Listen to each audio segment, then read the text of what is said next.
माझं नाव कौस्तुभ यात्रे. मी पुण्यावरून आलो आहे आणि मायक्रो कंपोस्ट ही कंपनी 2010 पासून कंपोस्टिंगमध्ये वेगवेगळे प्रयोग करण्यासाठी अतिशय नाविन्यपूर्ण उत्पादनं आम्ही तयार केलेली आहेत आणि सांगण्याचा अतिशय आनंद होतो की ह्या आमच्या कंपनीसाठी NABARD national agriculture bank for rural development किंवा राष्ट्रीय कृषी आणि ग्रामीण विकास बँक यांनी या प्रकल्पाला, ह्या प्रोजेक्टला किंवा ह्या उत्पादनांना ॲक्रेडिटेशन किंवा रेकमेंडेशन दिलेलं आहे. तर आपल्या सर्वांच्या आयुष्यातला एक अविभाज्य घटक जो कचरा हा जो असतो, त्याची विल्हेवाट कशी लावायची आणि त्याच्यापासून एक आर्थिक उत्पन्नसुद्धा कसं आपण घेऊ शकतो, तर याची एक छोटी 10 ते 15 मिनिटाची आपली प्रेझेंटेशन असेल आणि त्यामध्ये हे जे उत्पादन आहे किंवा हे जे प्रोडक्ट आहे कंपोस्ट अम्ल, याची एक थोडक्यात आपल्याला माहिती काढून देण्याचा प्रमुख उद्देश हा या कार्यक्रमाचा आहे. तर आता आपण आपल्या प्रेझेंटेशनला सुरुवात करूया. नेक्स्ट, मी सगळ्यात प्रथम धन्यवाद देतो इको ह्या स्वयंसेवी संस्थेला की ज्यांनी गेल्या 2 वर्षापासून आम्ही एकत्रितपणे काम करत आहोत आणि एक अतिशय चांगला उपक्रम, आज वर्ल्ड कंपोस्टिंग डे आहे, तर या निमित्ताने हा जो उपक्रम दिलेला आहे, उपक्रम ठेवलेला आहे. तर यासाठी मी इको या संस्थेचे अतिशय आभार मानतो. त्यांनी आम्हाला जे व्यासपीठ उपलब्ध करून दिलं त्यासाठी त्यांचे सगळ्यात प्रथम धन्यवाद. नेक्स्ट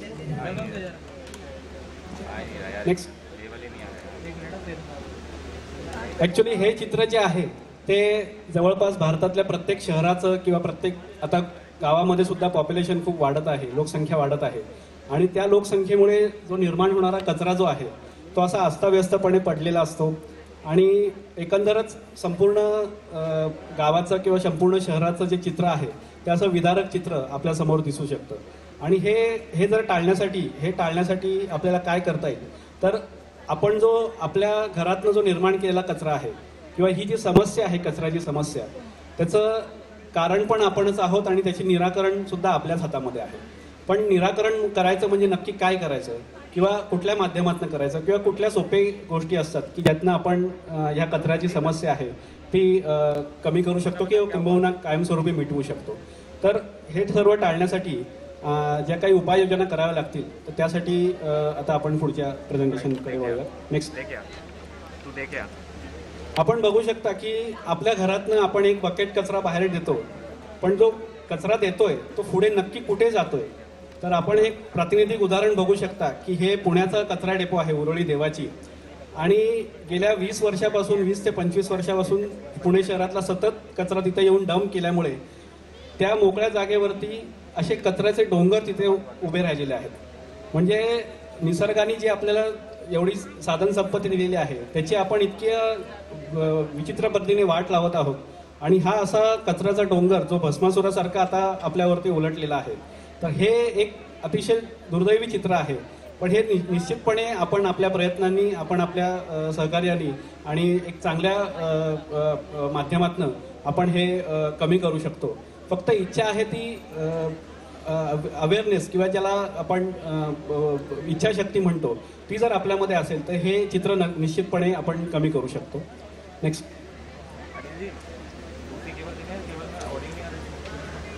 वास्तविक पाहता 2000 सालीच सुप्रीम कोर्टाने, भारताच्या सुप्रीम कोर्टाने सर्व भारतातल्या प्रमुख नगरपालिकांना, महानगरपालिकांना, ग्रामपंचायतांना हे स्पष्ट आदेश दिलेले आहेत की जिथे नवीन कन्स्ट्रक्शन होईल किंवा जिथे कचरा निर्माण होतोय किंवा जिथे कचऱ्याची निर्मिती होते त्याच जागी त्या कचऱ्याची विल्हेवाट लावण्याची जबाबदारी ही त्या पर्टिक्युलर समूहाची किंवा त्या प्रत्यक्ष व्यक्तीची असते.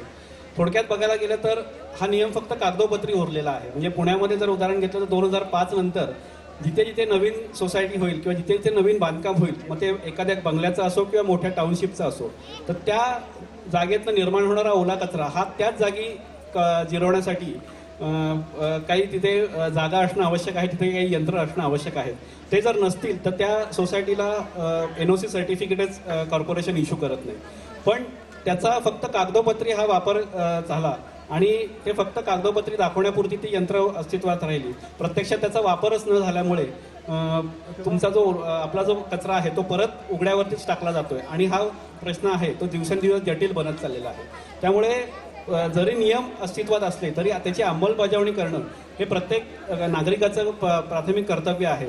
आणि याच्यासाठीच एक मी म्हटलं तसं की एक इच्छाशक्ती असणं आवश्यक आहे. तर ते करण्यासाठी किंवा त्याला एक सॉफ्ट सपोर्ट म्हणून किंवा त्याला एक चांगलं माध्यम म्हणून आपल्याला काय करता येईल, तर त्याची आपण आता पुढची माहिती घेऊया. नेक्स्ट. आपण जनरली कचरा म्हणलं की आपल्याकडे आपल्या डोळ्यासमोर आपल्या घरातून निघणारा जो काही किचन वेस्ट असतो तो येतो. त्याच्यानंतर प्लास्टिक असतं, ग्लास असतं, मेटल असतं, तुटक्या खुर्च्या असतात. या सगळ्या मानवनिर्मित आणि निसर्गनिर्मित अशा कचऱ्यांची आपण विभागणी करू शकतो. जो मानवनिर्मित कचरा आहे म्हणजे ग्लास, मेटल, प्लास्टिक, तर हा एखाद्या भंगारवाल्याकडे किंवा एखाद्या रिसायकल एजन्सीकडे आपण देऊन त्याची विल्हेवाट ही वेगळ्या पद्धतीने लावू शकतो.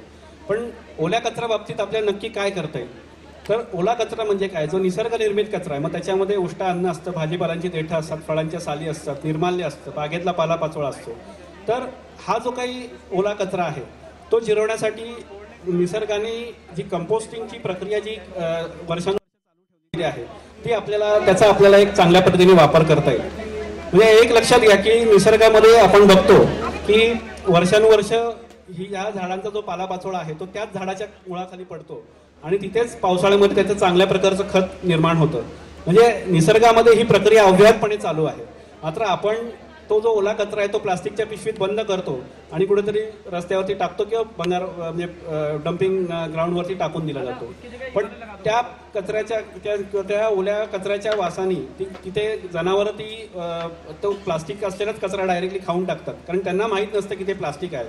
आणि चक्क एकेका गाईच्या पोटामध्ये 40-40, 50-50 किलोच्या प्लास्टिकच्या बॅगा निघालेल्या आहेत. त्यांचे दरवर्षी हजारो प्राण्यांचे मृत्यू त्या प्लास्टिकच्या कचऱ्यामुळे उद्भवतात. त्यामुळे आपल्याला त्याचं भान असणं आवश्यक आहे की आपण जो आपल्या घरातला जो ओला कचरा आहे त्याचं एक शास्त्रीय पद्धतीने जर आपण विघटन केलं किंवा त्याला कंपोस्टिंग असं म्हणतात आणि ते जर केलं तर निश्चितपणे आपण आपल्या घरातल्या कुंड्यांसाठी, झाडांसाठी, बागेसाठी एक चांगल्या प्रकारचं खत निर्माण करू शकतो. म्हणजे दोन्ही प्रकारे आपण फायदा घेऊ शकतो की ओल्या कचरा हा जिरवला जाईल म्हणजे त्याची समस्या आपोआपच मिटेल आणि त्यातनं जे मॅन्युअर निघणार आहे, ऑर्गॅनिक फर्टिलायझरचं निघणार आहे, ते आपण आपल्या झाडांना देऊन आपण आपली झाडं किंवा आपली जो बगीचा आहे तो अजून हिरवागार करू शकतो. नेक्स्ट. वास्तविक पाहता भारतामध्ये बऱ्याच वर्षापासून कंपोस्टिंग हे खड्डे पद्धत किंवा पारंपरिक ढीग पद्धत याच्यामध्ये केली जाते. खड्डे पद्धत म्हणजे एखादा शेतकरी असेल किंवा एखादा उकिरडा असेल त्याच्यावरती तो कचरा टाकला जातो, त्याच्यावरती जनावरांचं शेण किंवा बाकीचं घटक टाकून एक वर्षभरात तो आपण त्याचं खत म्हणून तो काढू शकतो. पण आजचा जर विचार केला तर शहरामध्ये वास्तविक पाहता खड्डे करायला जागा कमी असते आणि सगळ्यात महत्त्वाचं जो मनुष्यबळ लागतं ते खूप जास्त लागतं आणि ही जी प्रक्रिया आहे ती थोडीशी वेळखाऊ प्रक्रिया आहे. त्यामुळे ह्या पारंपरिक पद्धतीला आपल्याला कुठेतरी पर्याय शोधता येईल का, या दृष्टीने आपण आता पुढचा आपला विचार केला पाहिजे. नेक्स्ट.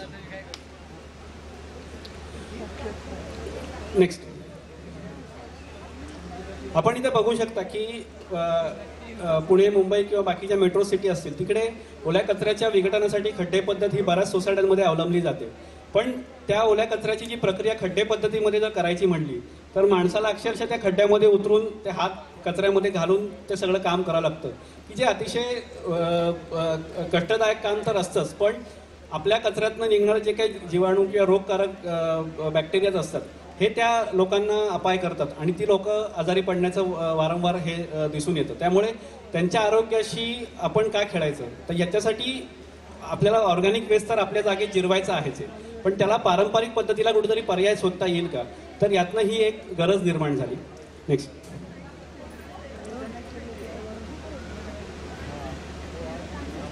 आपण म्हणतो मराठीत म्हणे गरज ही शोधाची जननी असते.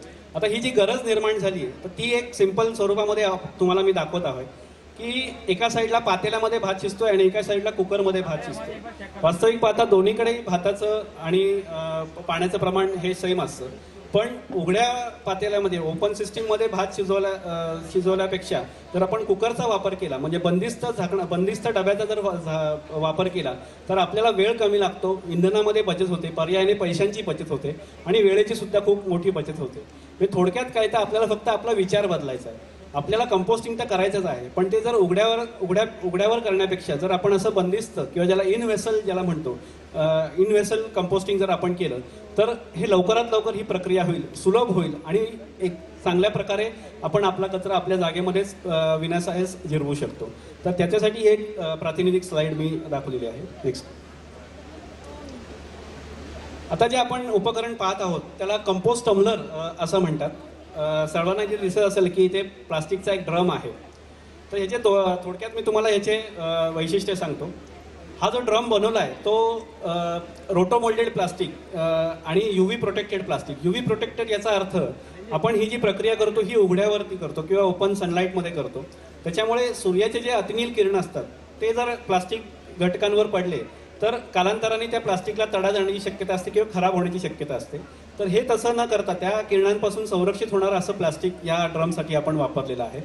त्याच्यानंतर त्याच्यामध्ये आपण बघू शकता की हा ड्रम स्टँडवरती आपण जमिनीपासून साधारणतः 1.5 ते 2 फुटावरती आपण ठेवलेला आहे. त्याची महत्त्वाची 2 कारणं आहेत.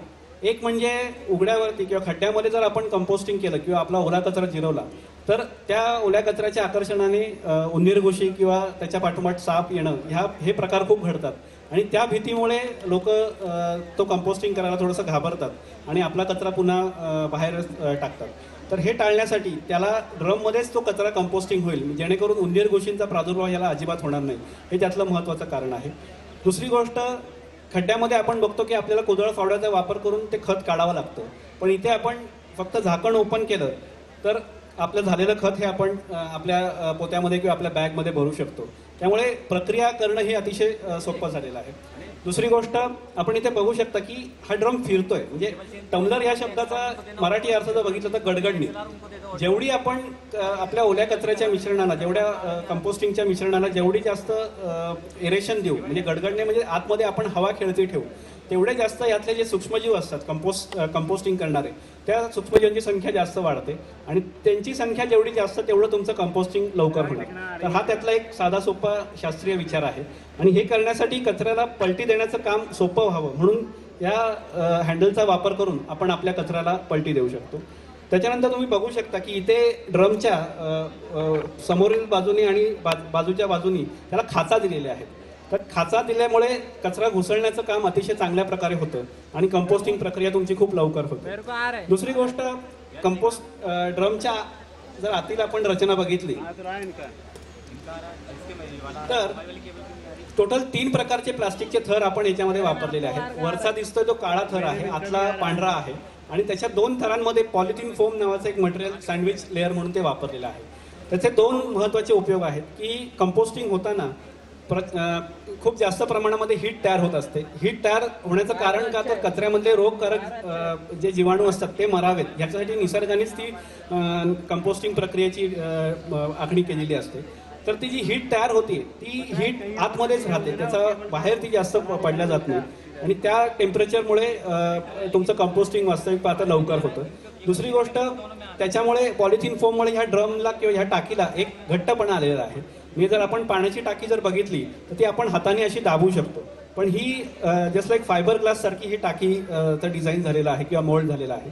त्यामुळे वरून एखादी फांदी पडली किंवा नारळ पडला तरी सुद्धा या टाकीला डॅमेज होण्याची शक्यता फार कमी असते. तर अशा प्रकारे ही ड्रमचे जे डिझाईन केलेलं आहे ते कंपोस्टिंगचं जे काही शास्त्रीय घटक असतात किंवा कंपोस्टिंगला कारण होणारे जे शास्त्रीय घटक असतात त्यांचा सगळ्यांचा विचार करून आपण हा ड्रम डिझाईन केलेला आहे. नेक्स्ट. आणि कंपोस्ट ड्रम बरोबरच आपण कंपोस्ट कल्चर सुद्धा देतो. कंपोस्ट कल्चर याचा अर्थ कंपोस्टिंग करणारे जे सूक्ष्मजीव असतात त्यांचं एक कल्चर आपण प्रयोगशाळेत तयार केलं जातं आणि ते पावडरमध्ये किंवा कोकोपीटमध्ये मिक्स करून आपण आपल्या ओल्या कचऱ्याच्या प्रक्रियेबरोबर वापरलं जातं.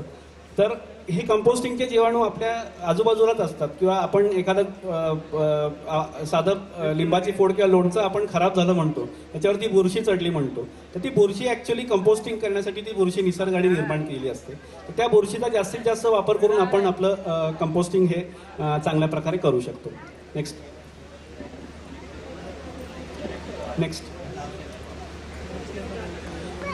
आता नक्की कंपोस्टिंग कसं करायचं, अगदी सिंपल टेक्निक आहे. तुमचा जो काही रोजचा ओला कचरा असतो तो त्याच्या कंपोस्ट ड्रममध्ये टाकायचा असतो.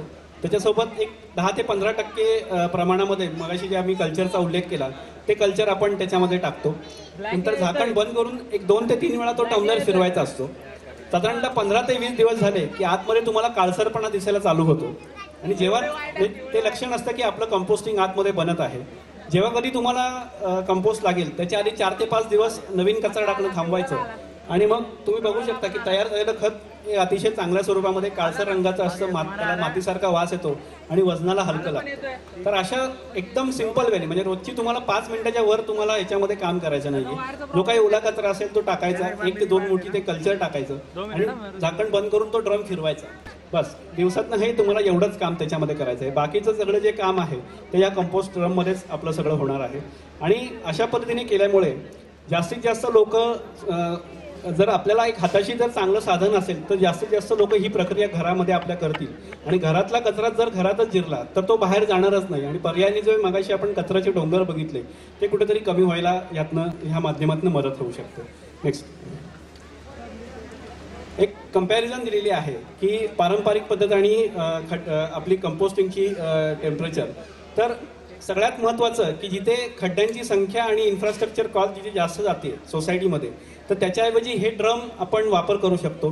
तर हे ड्रम आपण गच्ची टेरेसवरती पण ठेवू शकतो, कुठे पार्किंग लॉट असेल तिकडे ठेवू शकतो. म्हणजे अगदी छोट्या जागेमध्ये सुद्धा हे कंपोस्ट ड्रम बसतात की जेणेकरून प्रत्येक घराच्या संख्येनुसार किंवा प्रत्येक घराचा साईज जरी छोटा असेल तरी सुद्धा ह्या ड्रमचा वापर करून लोक तिथला कचरा हा तिथल्याच जागेमध्ये जिरवू शकतो. जागेची मुळातच ह्याला अडचण नाही, वेळेची खूप बचत होते आणि एक सिंपल आपण स्वतः सुद्धा हे काम करू शकत असल्यामुळे मनुष्यबळामध्ये सुद्धा ह्याची बचत होते आणि पर्यायाने पैशांची बचत होते. नेक्स्ट नाही उलटा कनेक्टर नाही. त्याचे प्रक्रियेचे फायदे असे आहेत की जर आपण एखाद्या आता समजा आपण नगरपंचायतीचा उल्लेख केला तर यातनं जो काही ऑर्गॅनिक वेस्ट निघणार आहे त्याच्यापासून जे उत्तम प्रकारचं मॅन्युअर निघतंय ते आपण एक चांगल्या प्रकारे बागायतदारांना किंवा नर्सरीजना किंवा झाडांना आपण हे विकू शकतो. त्याच्यापासून एक आर्थिक उत्पन्नाचा स्रोत सुद्धा नगरपंचायतीला किंवा म्युन्सिपल बॉडीजना हा त्यातनं मिळू शकतो. दुसरी गोष्ट एक जिथे आता मोठ्या शहरं आहेत जशी मुंबई, पुणे किंवा पिंपरी चिंचवड तिकडे नागरिकांना प्रॉपर्टी टॅक्समध्ये सवलत दिली जाते की जे नागरिक आपला कचरा आपल्या जागेमध्ये जिरवत आहेत. तर अशा प्रकारे वेगवेगळ्या माध्यमातून जर आपण उपक्रम राबवले तर निश्चितपणे लोक जास्तीत जास्त या उपक्रमामध्ये सामील होतील आणि आपला जो काही घरातून निघणारा ओला कचरा आहे किंवा सेंद्रिय कचरा आहे तो आपल्या जागेतच जिरवण्याचं काम हे जास्तीत जास्त लोक करतील. नेक्स्ट आता ह्या ड्रम बरोबरच काही वेगळी उपकरणं पण आपण देतो.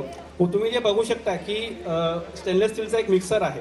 बेसिकली जे हॉटेल वेस्ट ज्याच्यामध्ये फूड वेस्ट खूप जास्त प्रमाणात निघतं म्हणजे उष्ट अन्न जास्त निघतं तर तिकडे पाण्याचं प्रमाण जिथे जास्त असतं तर त्यासाठी एक स्टेनलेस स्टीलचा आपण मिक्सर बनवला आहे.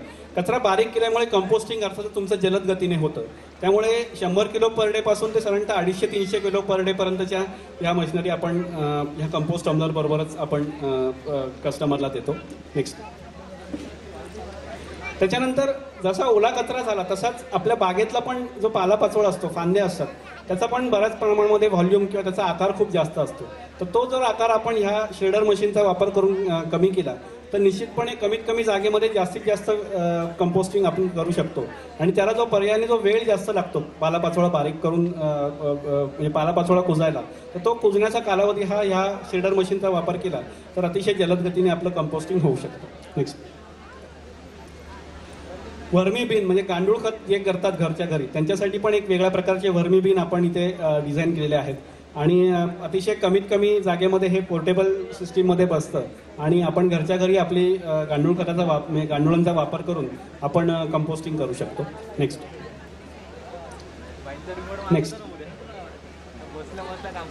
त्याच्यानंतर ते यातलं कम्युनिटी लेवलचं मॉडेल जे आहे ते म्हणजे कंटिन्युअस कंपोस्टर. आपण इथे बघू शकता की 4 ड्रम एकाला एक जोडलेले आहेत.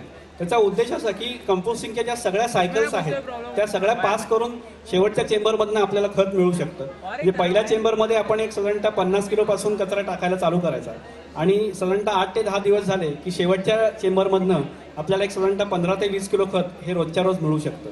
आणि ह्याला जवळपास 100 किलो पर डे पर्यंत जे सिस्टीम आहेत त्याला कुठेही लाईट वापरायची गरज नाही. मॅन्युअल गिअर सिस्टीमचा वापर करून आपण करू शकतो. त्यामुळे पर्यावरणपूरक काम ह्या कंपोस्ट टम्बलरच्या माध्यमातून आपण निश्चितपणे करू शकतो. नेक्स्ट त्याच्यानंतर एक वेगळी कन्सेप्ट आम्ही पुण्यामध्ये राबवली होती गेल्या 3 वर्षापासून, की मोबाईल कंपोस्ट सर्व्हिस, की आपण हाच टम्बलर किंवा एक जरी सोसायटीला दिला तरी तो सोसायटीकडे मनुष्यबळ नसतं किंवा ते वापरायचं तंत्र माहीत नसतं. तर आम्ही गाडीमध्येच शिल्डर मशीन ठेवायचो आणि गाडी प्रत्येक सोसायटीला जाऊन व्हिजिट करायची आणि त्यांचा जो काही ओला कचरा आहे तो त्या गाडीतल्या शिल्डर मशीनचा वापर करून बारीक केला जायचा आणि तो त्यांच्याच जागेमध्ये हा आपण विघटन करून द्यायचो. त्यामुळे अतिशय कमी खर्चामध्ये आणि कमीत कमी वेळेत जास्तीत जास्त सोसायट्या ह्या उपक्रमामध्ये सामील होऊ शकतात आणि नगरपंचायतीची किंवा म्युन्सिपल बॉडीची जागेची जी अडचण आहे ती यातनं टाळता येऊ शकते. तर त्यासाठी ही मोबाईल कंपोस्ट सर्व्हिसचा पण एक वेगळा कन्सेप्ट आपण लोकांसमोर ठेवत आहोत. नेक्स्ट नेक्स्ट नेक्स्ट सुमारे आत्ता गेल्या 6 वर्षामध्ये जवळपास 500च्या वर आपण आपले कंपोस्ट टम्बलर्स हे लोकांपर्यंत पोहोचवलेले आहेत आणि त्याच्यामध्ये अगदी वैयक्तिक स्तरापासून ते कम्युनिटी लेवलपर्यंत ह्या कंपोस्ट टम्बलरचा वापर करणारे आता ग्राहक पूर्ण देशभरामध्ये आहेत. आणि सांगायला अतिशय आनंद होतो की IIT मुंबई, त्याच्यानंतर सीफेट लुधियाना किंवा ज्या मोठमोठ्या शासकीय संस्था आहेत त्यांनीसुद्धा याला खूप चांगल्या प्रकारे रेकमेंडेशन दिलेलं आहे. आणि आपल्या आत्ता स्वच्छ भारतचा जर विचार केला, स्वच्छ भारत जी आत्ता मोहीम चालू आहे मोठ्या प्रमाणावरती, तर त्याला निश्चितपणे पाठपुरावा करणारी ही आपली सिस्टीम आहे. नेक्स्ट नेक्स्ट भाई मुझे केबल देना है इस कैमरे में. सकाळ सोशल फाउंडेशनच्या मार्फत आपण एक वेगळा उपक्रम राबवत होता, म्हणजे गणपती विसर्जन ज्या दिवशी असतं त्या दिवशी निर्माल्य खूप मोठ्या प्रमाणावर निर्माण होतं. तर ते निर्माल्य त्याच घाटावरती शेडिंग करून देण्यासाठी आपण शेडर मशीन त्या घाटावरतीच ठेवलं होतं. तर असा एक वेगळा उपक्रम आपण दरवर्षी राबवतो. त्याचं पण एक छोटंसं म्हणजे एक चित्र आहे. नेक्स्ट नेक्स्ट नेक्स्ट नंतर ॲग्रिकल्चर सेक्टरला म्हणजे ग्रामीण भागाला सुद्धा याचा जास्तीत जास्त वापर व्हावा म्हणून महाराष्ट्र सरकारच्या कृषी विभागांनी सुद्धा या टम्बलरचा वापर गेल्या 4 वर्षापासून चालू आहे. आणि नाबार्डच्या माध्यमातून आत्ता रत्नागिरी, सातारा, कोल्हापूर आणि सिंधुदुर्ग या 4 डिस्ट्रिक्टमध्ये आपण आता ह्या प्रोजेक्टची माहिती ही लोकांपर्यंत पोहोचवत आहोत, जेणेकरून ग्रामीण आणि शहरी या दोन्ही भागाला या टम्बलर तंत्रज्ञानाचा वापर करून आपली जी कचऱ्याची समस्या आहे ती सोडवायला मदत होईल. नेक्स्ट म्हणजे फक्त शहरी भागातला जो फ्लॅट आणि बंगलो धारक आहे त्याच्यासाठीच नाही, तर झोपडपट्टीतल्या लोकांसाठी सुद्धा ह्या टम्बलरचा वापर करून त्या लोकांना सुद्धा त्यांचं कचऱ्याचं महत्त्व समजून देता येईल. आणि कमीत कमी जागेमध्ये काम होत असल्यामुळे अगदी झोपडपट्टीच्या ठिकाणी सुद्धा आपण हा कंपोस्ट टम्बलर ठेवून आपलं जे काही कचरा जो आहे तो आपण कंपोस्टिंग त्या जागी करू शकतो. ही जागेची, लोकेशनची किंवा जिथे सामाजिक स्तराची याला कुठेही बंधनं येत नाहीत. अगदी प्रत्येक नागरिकाला वापरता येईल असं हे तंत्रज्ञान आहे. नेक्स्ट त्यानंतर बचत गटांना आम्ही शिक्षण पुरवतो की जेणेकरून प्रत्येक बचत गटाने जर टम्बलरचे सेट विकत घेतले आणि त्यातल्या निघणारा जो काही ॲग्रिकल्चर वेस्ट आहे त्याच्यापासून जर मॅन्युअर तयार केलं, ऑर्गॅनिक मॅन्युअर, आणि ते जर विकायला सुरुवात केली तर निश्चितपणे एक पर्यावरणपूरक आणि शाश्वत उपक्रम किंवा व्यवसाय हा त्या बचत गटांना मिळू शकतो. नेक्स्ट नेक्स्ट त्याच्यानंतर देवस्थानं जिथे आहेत तिथे सुद्धा काही ठिकाणी आपण कंपोस्ट टम्बलर, आपण हे बघू शकता की आळंदी देवस्थानांनी सुद्धा निर्माल्य व्यवस्थापनेसाठी हा कंपोस्ट टम्बलर ते वापरत आहेत. नेक्स्ट नेक्स्ट तर प्रेझेंटेशनच्या शेवटी मी एवढंच म्हणू शकतो की आपला देश हा जर असाच स्वच्छ आणि निरोगी ठेवायचा असेल, आपली पुढची पिढी जर निरोगी ठेवायची असेल किंवा हा निसर्ग हा असाच ठेवायचा असेल तर आपल्याला निश्चितपणे ह्या कचऱ्याच्या समस्येवरती आत्ताच काहीतरी तोडगा केला पाहिजे. आणि हा तोडगा करण्यासाठी एक तुम्हाला माध्यम म्हणून किंवा एक साधन म्हणून हे कंपोस्ट टम्बलर अतिशय उपयुक्त ठरू शकतं. आणि अतिशय कमीत कमी किमतीमध्ये त्याची प्राईस चालू होते. म्हणजे साधारणतः सगळ्यात छोटं जे मॉडेल आहे ते साधारणतः 7,000 स्टार्ट होतं. आणि वन टाईम इन्व्हेस्टमेंटमध्ये आपण कमीत कमी 10 ते 15 वर्ष सहज आपल्या घरातला ओला कचरा हा आपल्या जागेमध्ये जिरवू शकतो. तर सगळ्यांना पुन्हा एकदा धन्यवाद. आणि या प्रसंगी जे स्वयंसेवी संस्थांचे कॉन्ट्रीब्युटर्स आहेत त्यांना पण धन्यवाद आणि काउन्सिलच्या लोकांना पण अतिशय धन्यवाद. थँक्यू.